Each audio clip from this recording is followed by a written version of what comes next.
خويني دي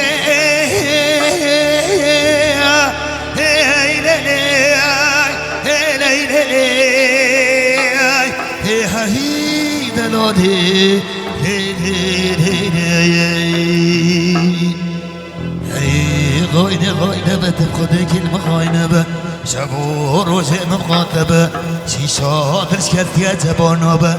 نا دكتورون حكيمون لقمانة خراب وندوي هيدا هيدا هيدا هيدا هيدا